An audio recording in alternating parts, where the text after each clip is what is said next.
Welcome to Saja Gecko. Kali ini kita lagi di store dan kembali lagi kita mau mengulas tentang gecko, khususnya setting kandang gecko ya. Kita cuma mau ngasih saran kita aja atau dari pengalaman kita, tidak harus ditiru, tidak harus dituruti, bahkan boleh sekali untuk dikomentari, boleh sekali untuk diberikan kritik, saran dan sebagainya. Dan yang paling penting, kalau teman-teman punya pengalaman yang lebih baik atau yang sama ataupun berbeda, ya, teman-teman bisa share di kolom komentar ya. Kita akan sangat apresiasi buat teman-teman yang mau berbagi biar orang lain juga bisa tahu dan mungkin akan ada kesempatan diskusi juga. Kita mau mengulas sedikit tentang setting.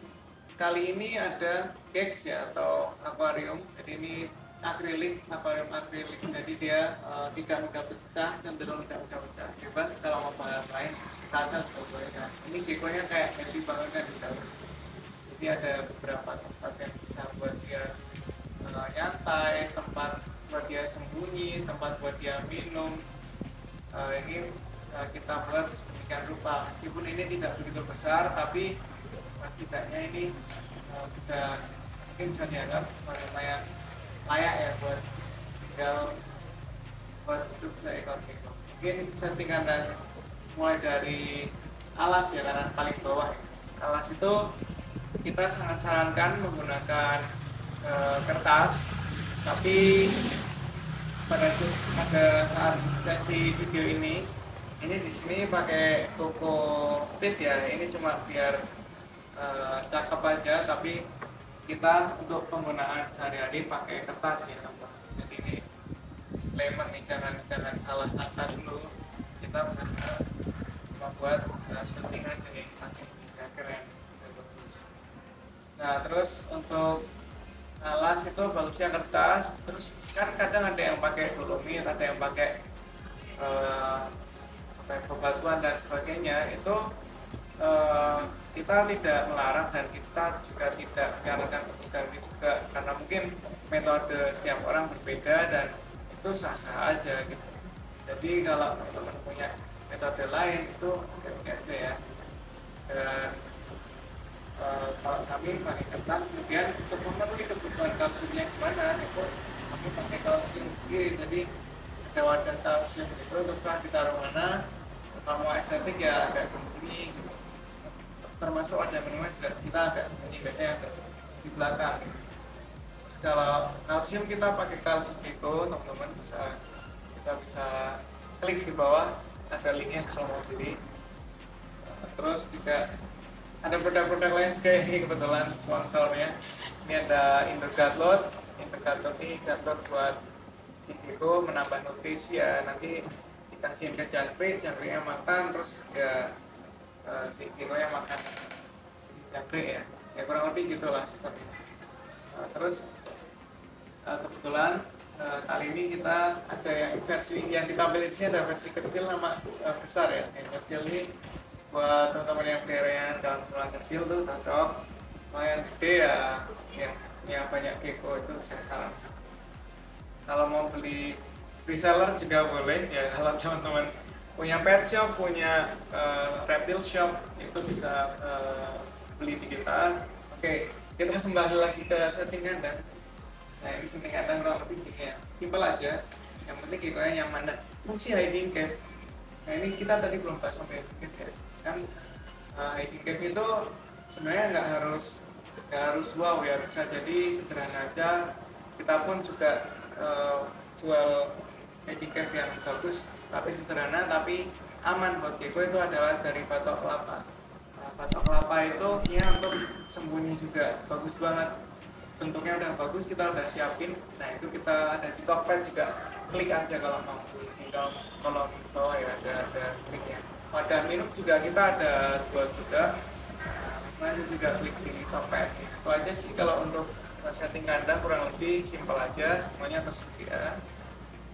Kita jual semua dan semua produk di sini juga dipakai di sini, jadi sudah terbukti aman ya untuk ribuan gecko di sini.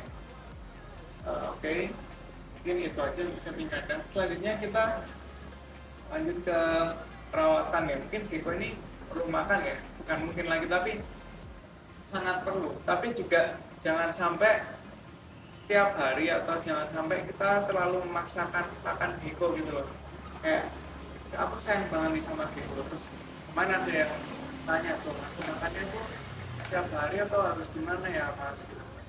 Itu enggak, teman-teman ngasih makan gecko itu 2 atau 3 hari sekali aja ya, jadi jangan dipaksa. Jadi mereka punya sistem pencernaan sendiri, jangan samakan dengan manusia. Mereka punya sistem pencernaan sendiri karena mereka berdarah dingin, sehingga mereka pencernaannya itu tergantung pada suhu juga. Kalau misal mereka lagi dingin, suhu lagi dingin banget, mereka bakal konsumsinya atau makannya itu bakal dikurangi gitu loh. Jadi kita jangan ngasih terlalu banyak, kalau terlalu banyak nanti bisa muntah. Tapi kalau misal dia lagi panas nih, itu dia lebih cenderung bakar lebih kencang makan. Oke, waktu pemberian pakan itu biasanya kita di siang hari, tapi kalau sampai sore hari ya. Kalau teman-teman punya kesibukan banget terus ngasih makannya malam itu oke juga gitu loh. Jadi gecko kan sebenarnya crepuscular ya, jadi dia tidak hanya malam hari aktifnya tapi juga di senja dan di dini hari. Jadi dia aktif. Siang pun mereka masih mau melek kok. Ini nyatanya pada melek. Jadi mereka kayaknya waktu tidurnya agak fleksibel ya. Untuk wadah yang sebenarnya kalau kita lihat kandang ini, kembali lagi ke kandang tadi saya lupa bahas. Jadi untuk sirkulasi udara itu harus bagus juga. Kalaupun pakai kandang kayak gitu, kayak kandang Tupperware itu lubangnya yang banyak juga ya. Ini cukup buat sirkulasi udara, dan kalau bisa 2 sisi, misalnya ini dilubangin ya belakangnya harus lubangin biar ada sirkulasi ya, cuma satu arah. Sebenarnya penggunaan lampu itu oke-oke aja, fine, cuma jangan sampai dia terlalu menyorot atau terlalu membuat gecko itu sakit mata ya, atau menyiksa atau membuat dia tidak nyaman, karena gecko kan cenderung tadi ya kan sekolah, jadi dia tidak terlalu suka dengan siang hari ya, kecuali yang nggak albino. Kalau dia albino dia cenderung lebih sensitif. Jadi kalau teman-teman punya gecko albino, apalagi yang kubu kayak misal albino eclipse atau albinonya super snow atau apalagi albino super snow eclipse ditambah enigma atau apapun, kalau genetik kombu-kombu itu, apalagi yang matanya sensitif, itu cenderung tidak bagus untuk terlalu banyak sinar atau terlalu mencolok matanya gitu ya. Jadi kalau saran saya nggak perlu pakai lampu, oke, tapi kalau mau pakai nggak masalah, yang penting jangan terlalu terang. Oke, mungkin gitu ya untuk kandang dan juga untuk sedikit tips pemberian pakan. Oh ya, sebelum pemberian pakan kan tadi saya bilang ada guard ya. Guard ini kan fungsinya untuk menambah nutrisi gecko. Jadi teman-teman, menurut saya sebaiknya biar gecko-nya bagus-bagus posturnya, misalnya kayak yang satu ini misalnya, itu juga sih.